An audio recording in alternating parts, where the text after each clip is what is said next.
WGNY Newburgh, WJGK HD2 Newburgh Middletown, WGNY 1220 94.5, News Talk Sports.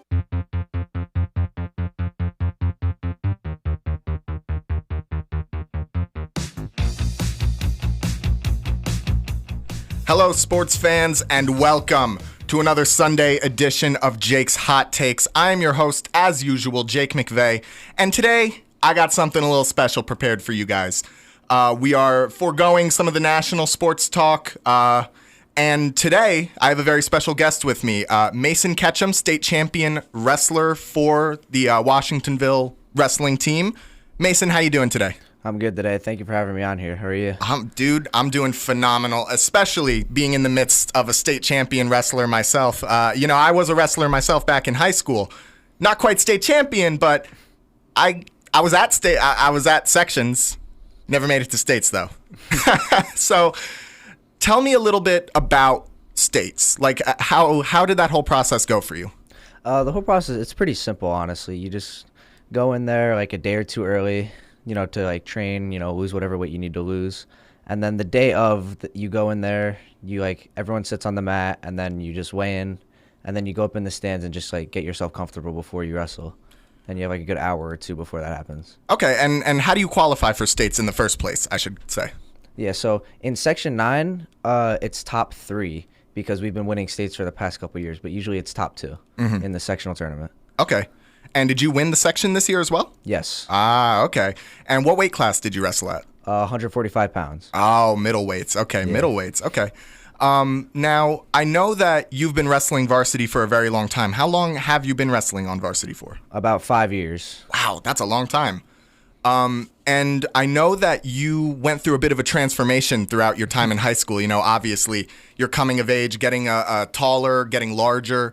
What was it like having to transition from, I believe, the lightest weight class that a varsity team can offer up to your current weight class of 145 pounds? How was that transition from lightweight to middleweight? It's pretty smooth, honestly. You kind of go up weight in over summers almost. So I'd be one weight the entire season, and then I'll jump 20, 30 pounds over the summer just because I'm lifting and just bulking the entire time. Right. And what kind of diet did you use to help make sure that you were gaining that healthy weight? A lot of rice, a lot of protein, and I would take creatine every day. I would just make sure that I'm eating good, healthy, bulky foods and eating a lot of them. Yeah, I mean, the bulking process is never easy. Did you ever find that you were going through any sort of mental, was there any kind of mental strain or physical strain that came with bulking, or did you find that process moved pretty naturally for you? Moved a little naturally. Of course, there were the little spurts of oh wow, I haven't gained any weight in some time, or oh, I haven't been able to lift as heavier than before for a little bit. But most of the time it's nice and natural. You feel good progression, and the weights just start to go up easier, and you'd be able to lift more. So bulking, you said that you'd be concerned about not gaining weight. Was bulking something that you were actively trying to do, or was it just kind of a natural consequence of you getting older? Yeah, I was trying to bulk. I would be. I was on a heavy diet, eating more calories than I usually should, and lifting very hard to gain the lean muscle mass. That's what you really want to get. Right. And was there any particular reason that you wanted to get up into a bit of a higher weight class? Because mostly for college, if you weigh 95 pounds, 120 pounds, then there's not really a spot for you unless you get big. So, and I mean, the bigger you get, the less athletic the guys you have to wrestle are. So the skill ceiling is not as high almost. So you find that it's easier to wrestle at the middle weights than at the lighter weights? Yes, because they're not as fast, although they're a little bit stronger. Okay, that makes sense. And you mentioned that you're wrestling in college. You're wrestling for Buffalo State, correct? University at Buffalo. University at Buffalo. My apologies. What has that process been like? The scouting process, and did you even know that you were being scouted when they were? No, not really. The coaches just kind of hit me up, and they did a home visit. And then I did my official visit, and then on that official visit, when I got my offer, I just took it the night of. Oh, nice, yeah. So you actually went out to Buffalo to do a visit?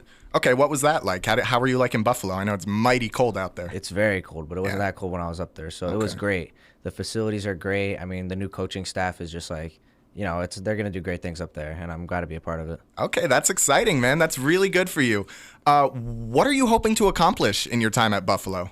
I'm hoping to at least be a NCAA qualifier for the national tournament. Placing and winning obviously is the main big goal, but we could start small a little bit. Yeah, I mean, and what kind of obstacles do you foresee getting in the way of that goal? I could see maybe like just like the higher level of competition in D1.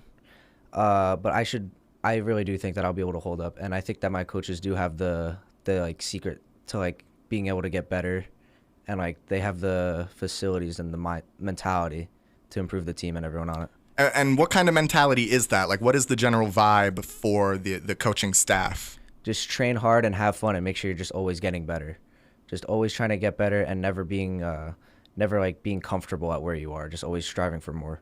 Okay, man, that's great. And have you gotten a chance to meet any of your teammates that you're going to be competing alongside at Buffalo?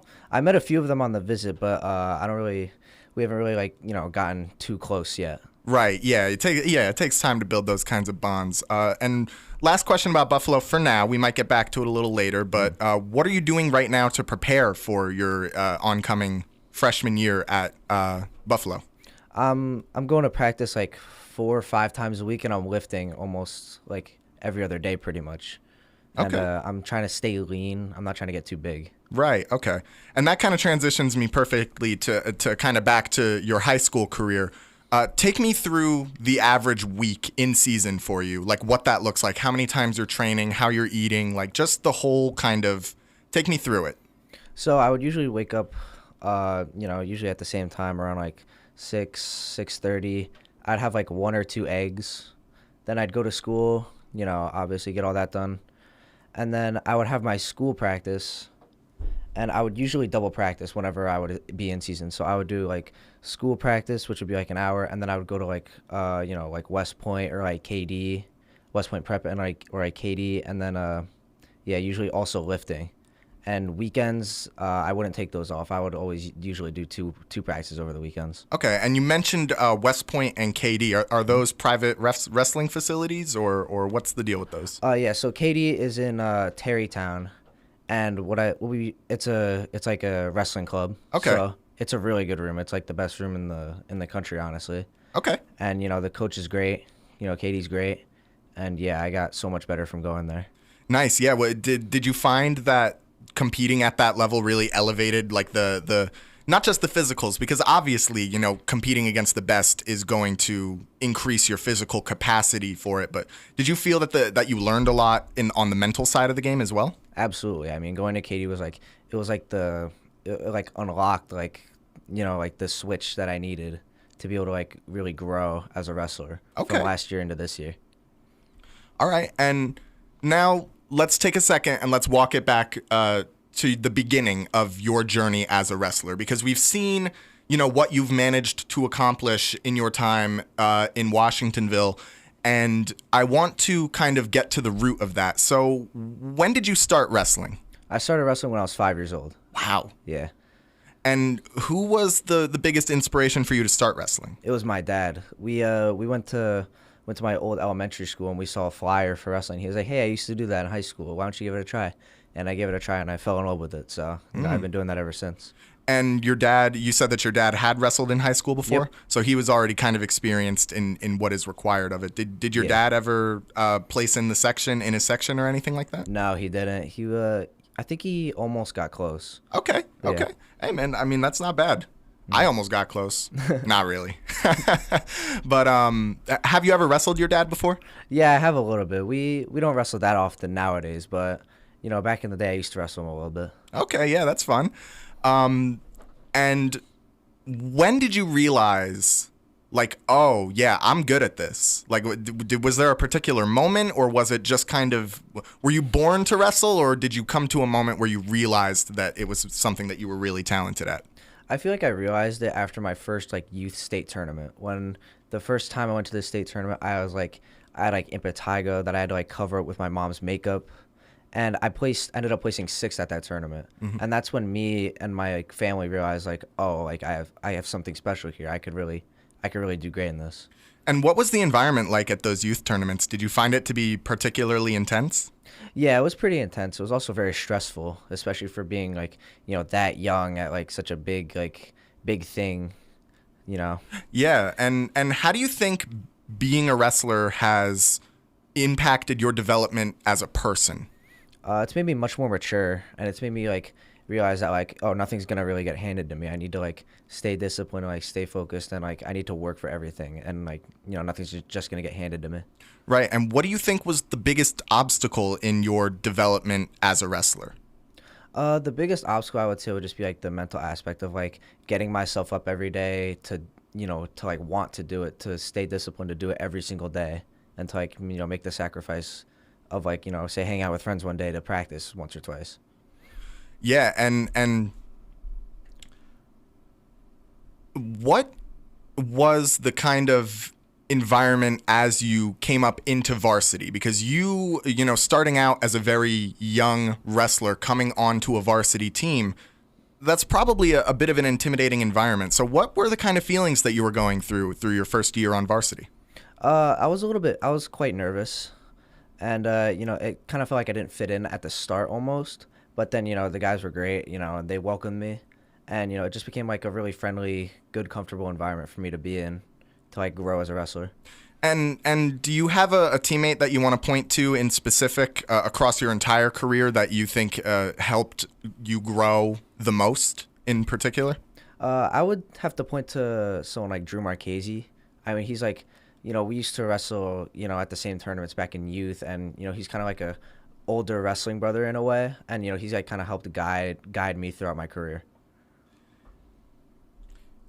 If you had to go back, I'm gonna pivot a little bit here. I'm gonna hit you with a hard-hitting question. All right. If you had to go back through your career, through your wrestling career, and change one thing, what would it be? I don't know. That's a tough question. I would say I wouldn't have gone to.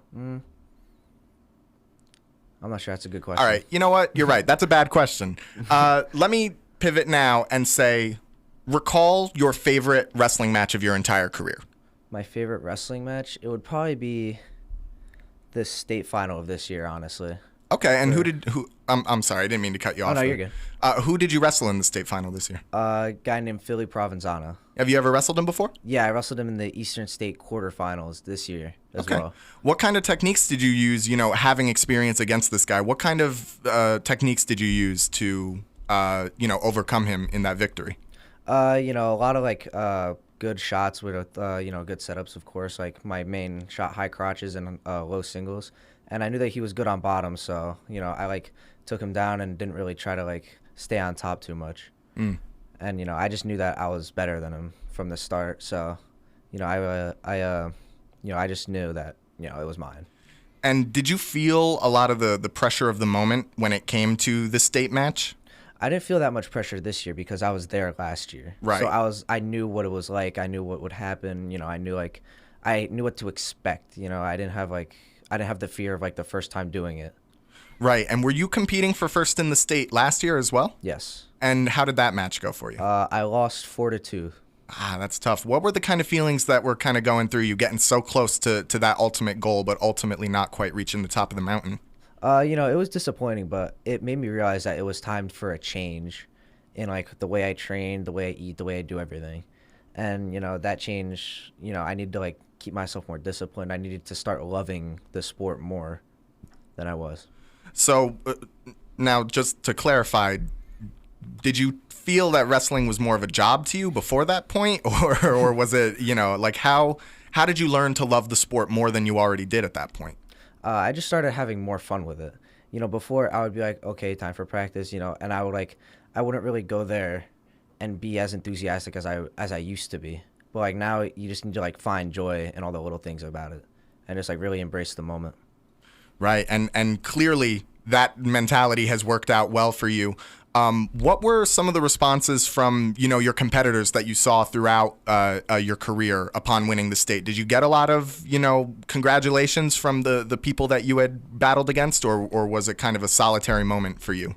No, I did get a bunch of congratulations after the state finals match. Sorry, you're good. Keep going. That's just the music. After the state finals match this year, I walked up to Philly Provenzano. He was like, "Congrats, man. You're pretty good." So yeah, it was kind of like a nice, wholesome moment between us two. We're not really rivals. Yeah. All right, that's very nice. When we get back, we're going to keep on sitting down and talking with Mason. You're not going to want to miss it. Make sure you stay tuned. Jake's Hot Takes, WGNY 1220 94.5 News Talk Sports. We'll be right back after this. Thinking about remodeling your kitchen or bath? Wayne's Way Wholesale Cabinets has a great selection of all wood cabinets in the styles and colors to make your remodeling dreams come to life. Go to wayneswaycabinets.com for more info.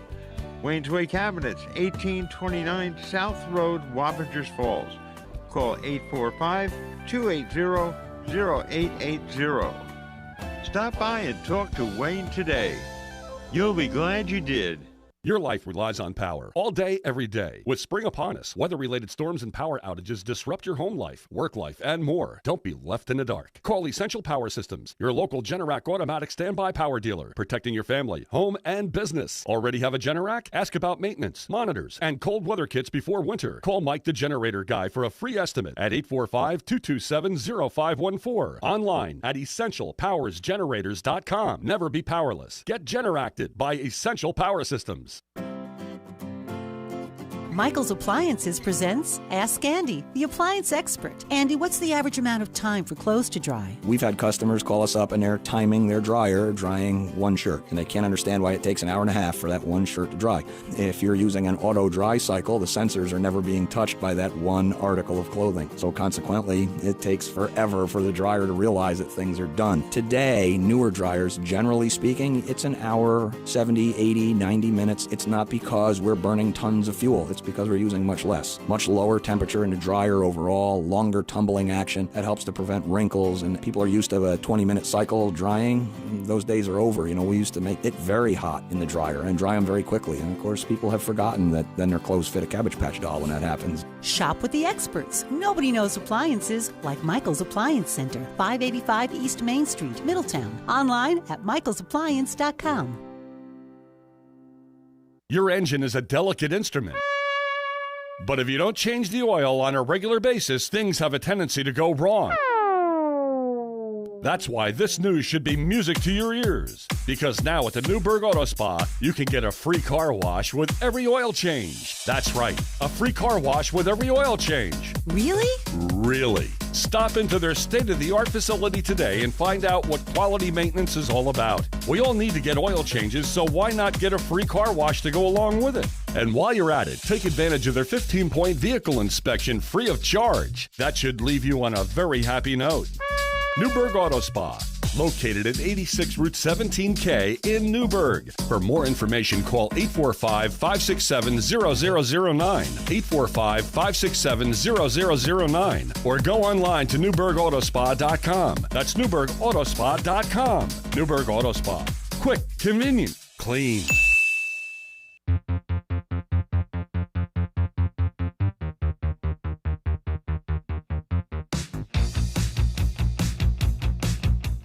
Hello, ladies and gentlemen. Welcome back to Jake's Hot Takes. Or maybe I should call it something different. Jake's Awesome Interviews. You got any suggestions for a new name if we're doing interviews instead of hot takes? Oh, no, I think we should workshop a little bit. All right, yeah, we could sit down. We'll workshop during the next break.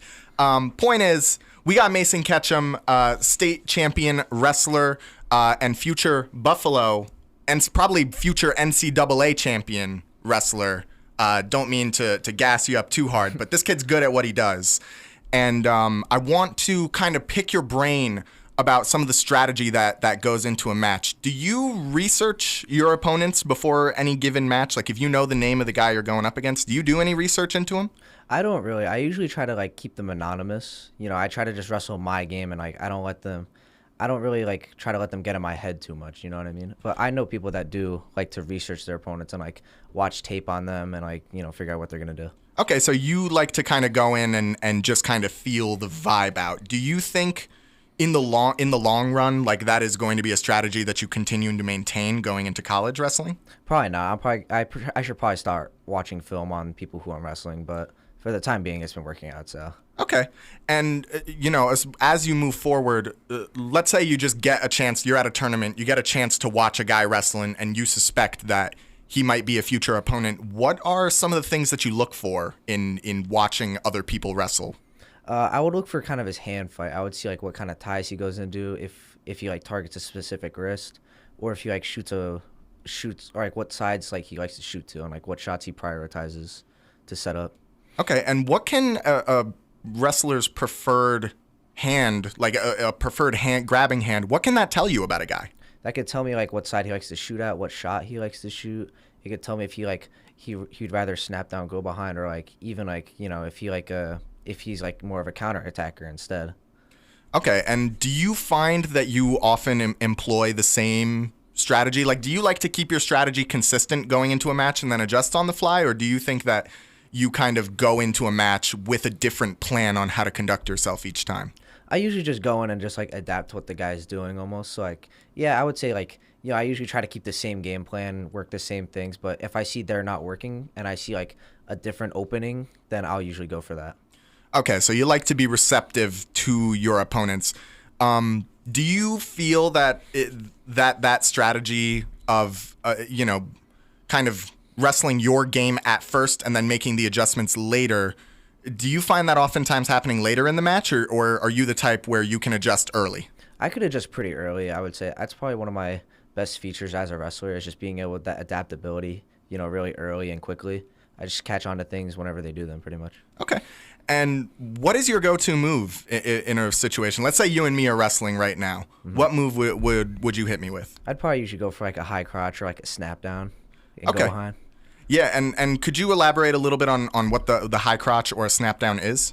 Yeah, high crotch will basically, you take a shot and your arm goes in between their legs and your head goes on the outside, and then you just lift the leg up and drive off to a double.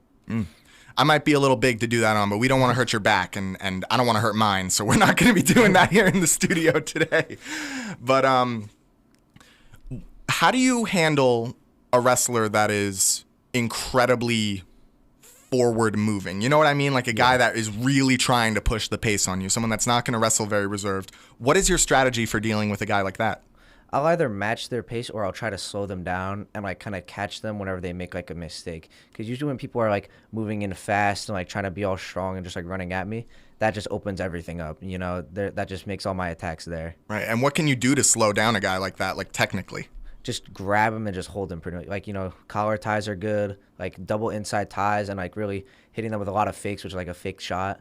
You would fake them a lot to like kind of get them jumping and like, try to get them to think about where they're stepping and to be more tactical about how they wrestle. Did you utilize fakes a lot throughout your career? Was that a big part of your arsenal? Of course. That's a huge part of the, my usual game plan of going into matches. Fake snap downs, those are like some of the best attacks in like, wrestling in general. Right. And what was your go-to defense if a guy was shooting on you? My go-to defense is usually just like a down block. I'm pretty good at down blocks, but if they get in on the leg, then I try to move their head inside and try to like sprawl and then get into a front headlock position. Okay, and what is a down block? Explain that for the viewers. A down block is like when they shoot in, you kind of put your arm down to block their arm, and then you step your leg back so they can't get it. Oh, okay. And, in wrestling, at the end of a period, you are given the choice, or, either in the second or third period, you're given the choice to either start in the bottom position, start in the neutral position, or start in the top position. Mm-hmm. Which one of those did you prefer and why? I usually prefer the neutral just because picking bottom is usually the best option, but I'm not very good at bottom. So I usually like picking neutral because that's my best spot. And usually people don't really choose top because when you pick bottom, it's usually considered like a free point for an escape, because like you're like expected to be able to escape. But I usually choose neutral because I like the new 3-point takedowns as well. Okay. And did you find that, being a weaker wrestler out of the bottom position, did you find that limiting in your career at all? Not really, because I usually just try to keep things on my feet and on top. Okay. So I mean, like, I think I chose bottom like once or twice this year, so it didn't really affect much. And is that something that you plan on working on before your time in Buffalo? Of course, I've been working on it for a good bit now. It's getting better. It's not bad at all, but it's getting better. What are you doing to actually increase your physical skill on that level? Just like starting there and just wrestling like not 100% goes pretty much, like just kind of flowing and just seeing what feels right in each position. Okay, and flow is something that, you hear a lot of wrestlers talk about, but it's not something that ever necessarily gets described to the layman. Like, what exactly do you mean when you say flow? When flow, I mean like just like constantly moving from one position to the next without like really employing much strength. So when you're like kind of flowing with another guy, you're not really gonna like be using all your strength to hold them down. You're gonna be like just kind of moving through moves over and over again. Like that just feels natural. Right. So you are kind of, allowing this guy to move naturally to allow an opportunity to open up itself instead of opening it, forcing an entry like that. Exactly. And it provides you with like, like information on like what the best move there would be, like the best option to choose for like future times when, say I get in this, then I know what to do there. Okay. What would you say is the most satisfying part of wrestling? And don't say winning, because everyone always says winning. Mm-hmm.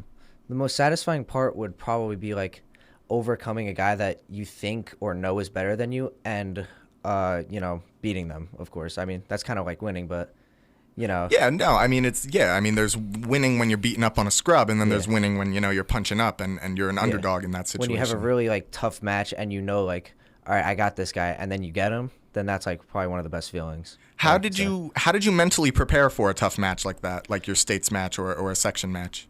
I'd prepare the same way that I do every. I would I would just get my mindset right. I would clear my head. A lot of people like to listen to music. I just cleared my head and just got myself to live in the moment and be ready for the moment and be hyper aware of everything. And does that kind of mentality take a toll on you? Because, in a lot of different professions, people talk about the mental toll that being in that kind of flow state takes. Is that something that you feel comes natural to you, or is it something that you need to kind of put a conscious effort into? I feel like it comes natural to me now because I've been doing it for around 13 years. But, I mean, at the start, it was tough to get into that state. And it takes a while to, like, learn how to get in that state in general as well. So, yeah, there's a bit of a learning curve to it. But once you get it, then you got it. And speaking of learning curve, what advice would you give to a new wrestler coming into the sport, someone who has never set foot on a mat before? What advice would you give to them to help them be as successful as they can possibly be? I would say don't give up and just stay disciplined, like practice every day. And just never, like, lose hope in, like, becoming a great wrestler. Because, like, if you work hard enough, then you could be great. Like, anyone can. And kind of a follow-up to that, what advice would you give to a novice wrestler? Somebody who, is already kind of has that mentality of, I need to train every day, I need to practice every day, but hasn't quite been able to reach the heights that you've reached. What advice would you give to them? Just start loving the sport and just start having fun with it. Well, if you take the sport too seriously, then it'll be hard to grow. Because you'll just get frustrated. If you just start having fun and, do it and just have fun with it, you know what I mean? Right. Right. And, just living in the moment and, like, experiencing it for everything that it is. So you actually, this is going to sound like a bit of a weird question. Are you fully conscious throughout the matches? Are you physically aware of every decision that you're making? Usually there's a lot of muscle memory that goes into it. So, like, I would see, like, some guy twitch and I'll just, like, know, like, subconsciously just how to react to it. So, like, some matches I don't even, like, remember what happens in them after the match because it's just so, like, such a subconscious match from, like, just reactions that I've done over and over again. Right. And do you find that sometimes you need to employ conscious thought in your matches, or is it always just acting on instinct and natural flow and stuff? Yeah, when I have, like, a really tough match, then, yeah, I would really need to, like, focus in on the conscious, decisions. And, like, say I get like taken down in a match, then I'd be like, okay, I need to stop doing this subconsciously and, like, really focus in on what I'm doing. Right. And who was the hardest match of your entire career? Was it the state final match that we had spoken a little bit about earlier? Yeah. It was the state final match from 2024 last year. Okay. And give me some of the details on that. Did that match end by decision? Mm-hmm. What was the feeling like coming towards the end of that match? Kind of every match that ends in decision, there's kind of a moment where the guy realizes, all right, yeah. it's kind of wraps right now. Yeah. When did that moment come to you and how did that feel? It came within, like, the last, like, 10 seconds when we were neutral. He was up by 2, and I just look over to my coaches and I see them and I just see, like, they know it's over, right? I knew it was over too, but there's always that little hope. But yeah. All right, well, When we get back, we're going to keep talking to Mason, so make sure you stay tuned. You're not going to want to miss it right here on Jake's Hot Takes, only on WGNY 1220 94.5 News Talk Sports. We'll be right back after this.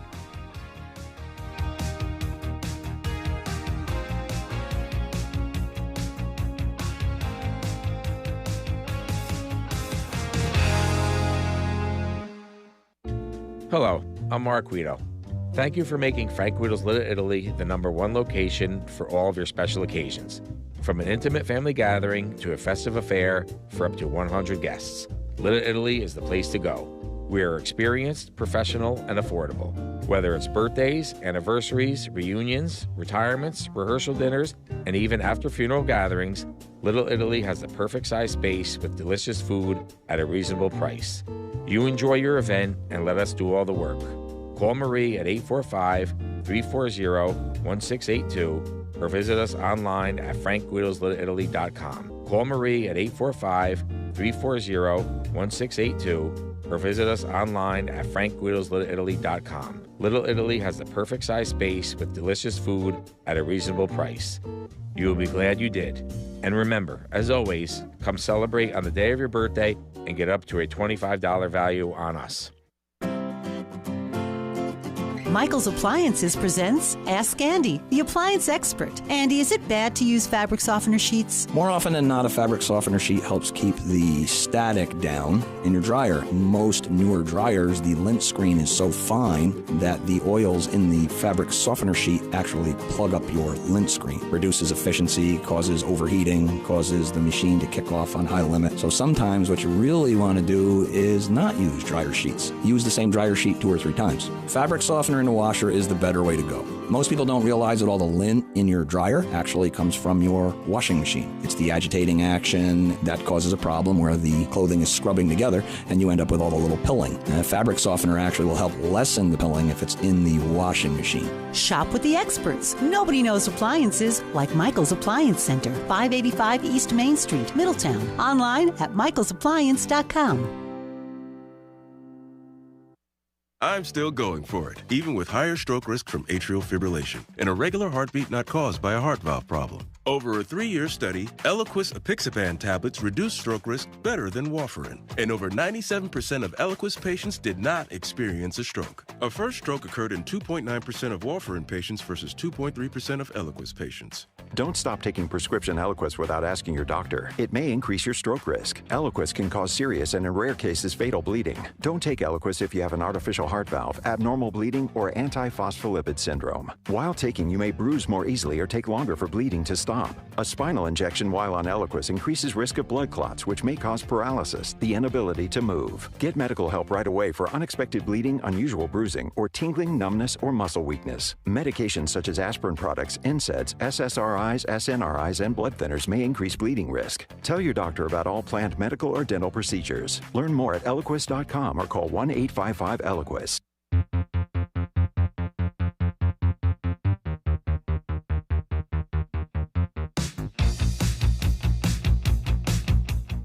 Hello, ladies and gentlemen. Welcome back to Jake's incredible interviews. We workshopped, name we came up with. Let's get back to Mason. Now, you wrestled for multiple high schools throughout your varsity career. Is that correct? Correct, yep. Tell me about that. So, freshman year, well, we should go back to 7th grade. 7th grade year, I wrestled for Washingtonville High School, where I was in middle school and I was pulled up to varsity. And 9th and 10th grade, I wrestled for a private school in New Jersey called Don Bosco Prep, where you had to pay to go there. It was a private Catholic school. And then 11th, 12th grade, I wrestled for Washingtonville once again. I came back. Okay, so you kind of had like a LeBron James in Cleveland thing going on where you left, and then you came back and you brought a state championship to the school. Why did you leave Washingtonville in the first place? I left Washingtonville because at Don Bosco, my old childhood coach was there. And he was trying to build like a really great team, and it was going great until freshman year I did pretty well. Sophomore year I was injured actually, and then beginning of junior year he recruited a couple people, which really started to bring the team down. I mean, like people getting in trouble, suspended. Kid even got expelled recently. Oh, so I was like, this is it. I have to go back to public school because this team is falling apart. and they were threatening to take my spot towards the end of the year at my weight. So I was like, yeah, no, it's over. I have to go back. Okay, and what positive experiences did you have at Don Bosco? Like, do you think that going to Don Bosco positively impacted your development as a wrestler?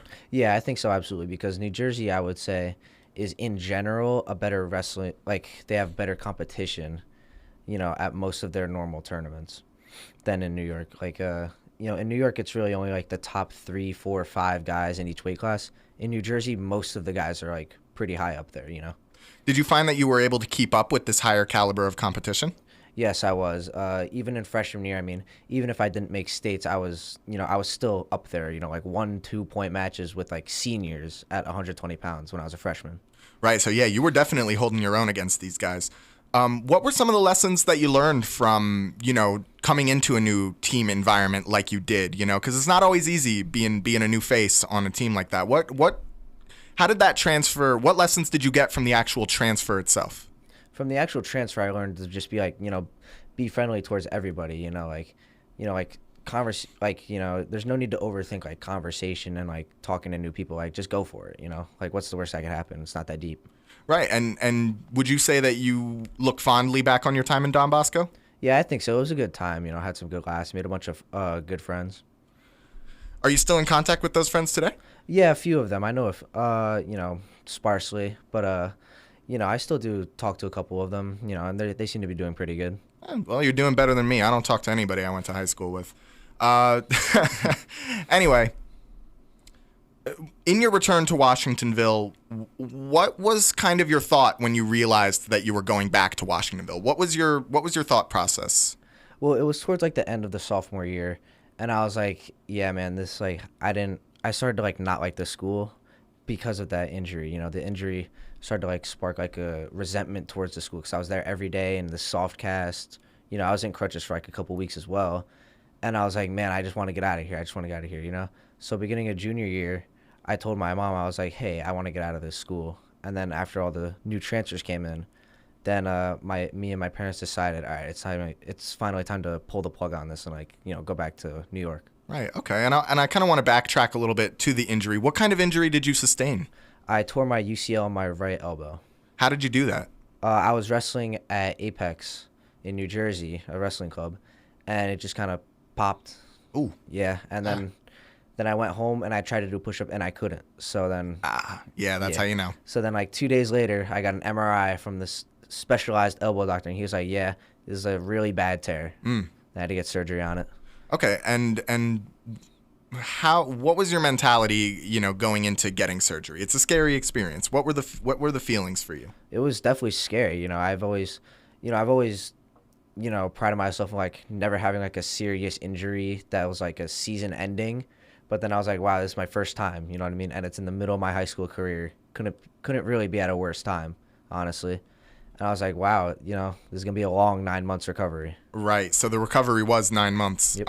Over the course of those 9 months, did the experience of, having to be sidelined like that did that change the way that you view the sport or what you've accomplished so far, or even, your perception of yourself? How did that injury change you? That injury made me realize that I really wasn't applying myself fully. It made me realize like, wow, I could really beat these guys if I was still out there.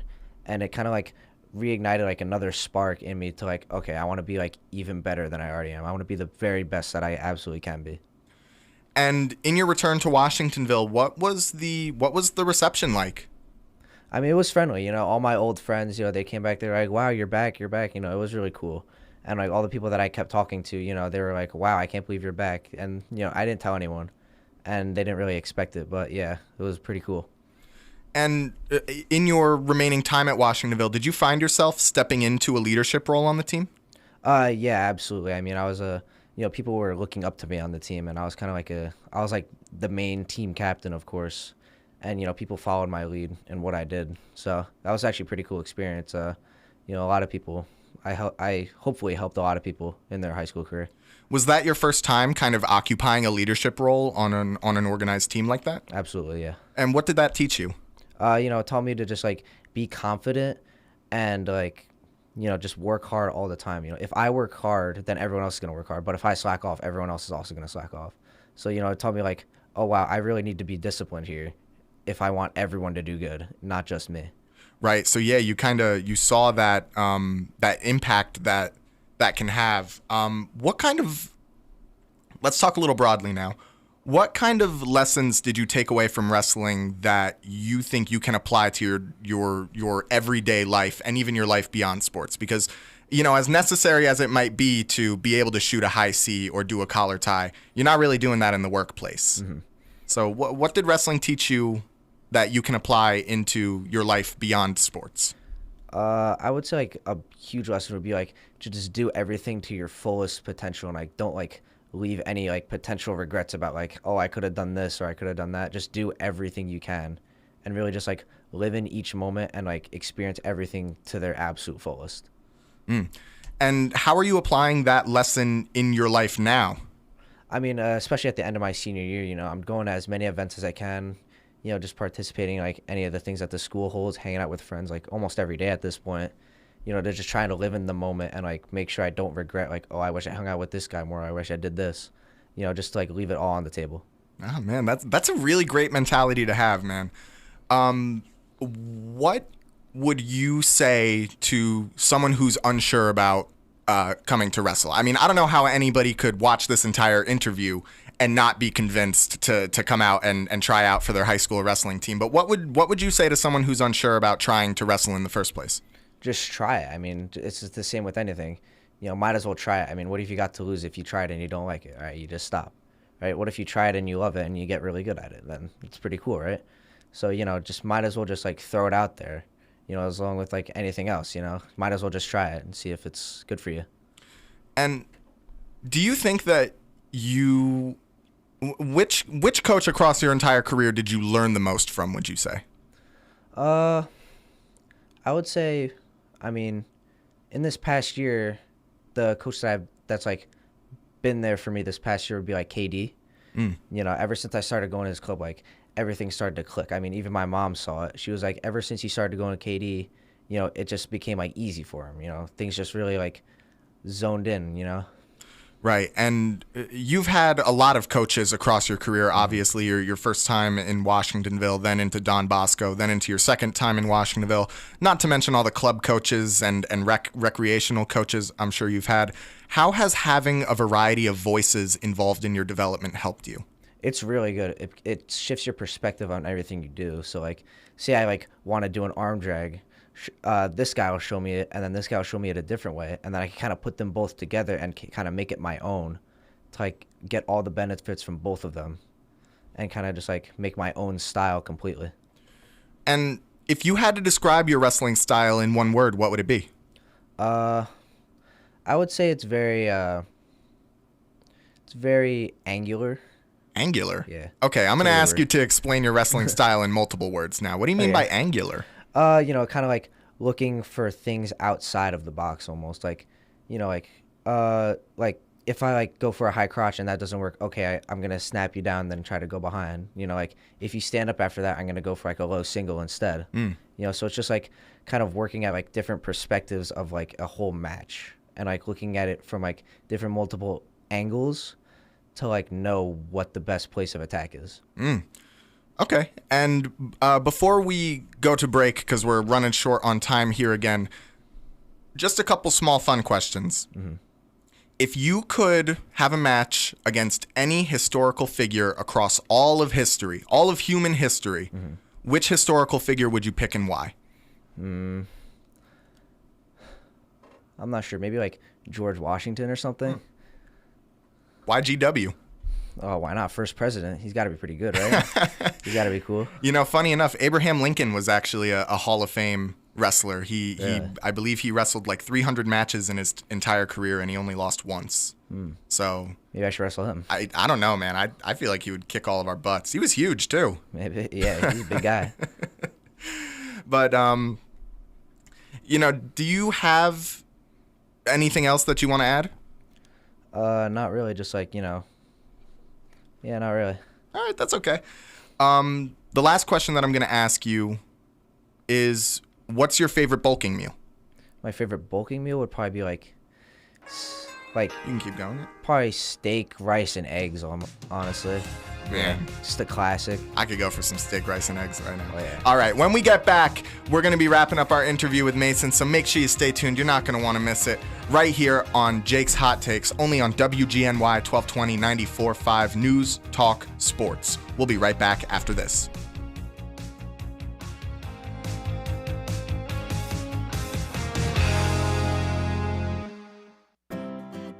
Michael's Appliances presents Ask Andy, the appliance expert. Andy, what makes my oven smell so bad when I self-clean? Self-clean, my favorite weapon in the world. Self-cleaning is a brutal environment. Most people don't think about it. They hear self-clean. I'm not really sure if they're picturing scrubbing bubbles inside there, scrubbing, but what's really happening is we're heating the oven up hot enough to carbonize protein. We're going to take the food stuff that's left in your stove, and we're actually going to carbonize it. We're going to turn it to dust. So we're 700 degrees. So why does it smell bad? You're setting fire to a chicken. Today, a lot of the new stoves, because of the energy guidelines, there is no real self-clean anymore. They don't want those high temperatures. It's a huge waste of energy. It's very easy. You don't have to get on your hands and knees and your back doesn't hurt. You're not scrubbing the stove, but we use a ton of energy to clean the inside of that stove by heating it up. Shop with the experts. Nobody knows appliances like Michael's Appliance Center, 585 East Main Street, Middletown. Online at michaelsappliance.com.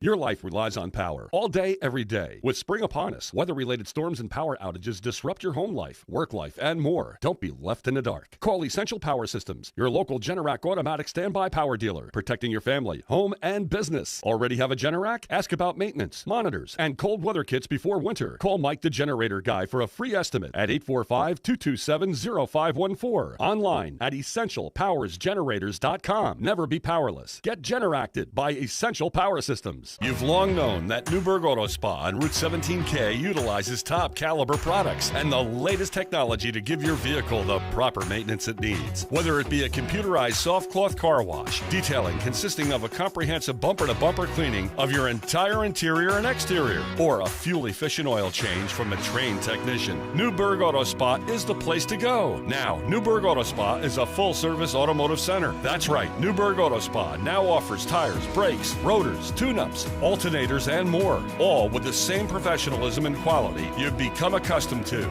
For a full list of automotive services offered in specials, go to NewburghAutospa.com. Whether you need a basic car wash, a quick oil change, or now more extensive automotive service, Newburgh Auto Spa is the place to go. Newburgh Auto Spa, quick, convenient, clean, located at 86 Route 17K and online at NewburghAutospa.com. Now offering a full range of automotive services. Newburgh Auto Spa, quick, convenient, clean.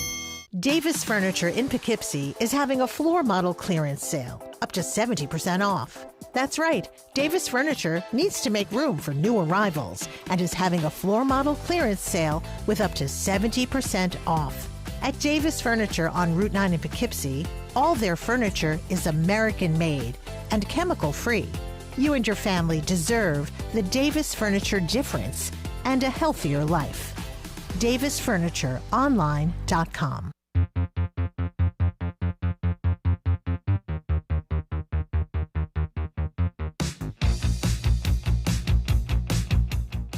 Hello, ladies and gentlemen, and welcome back to Jake's Hot Takes. I'm here again, once again, here today with Mason Ketchum, and we're coming up short because the Yankees are playing at 12:55. Mason, I don't know if you heard. Apparently, people like listening to the Yankees more than they like listening to me. Can't believe it. Could you believe it? I know, it's ridiculous. So we're just gonna kind of have some fun. Let's have some banter here to close out the interview.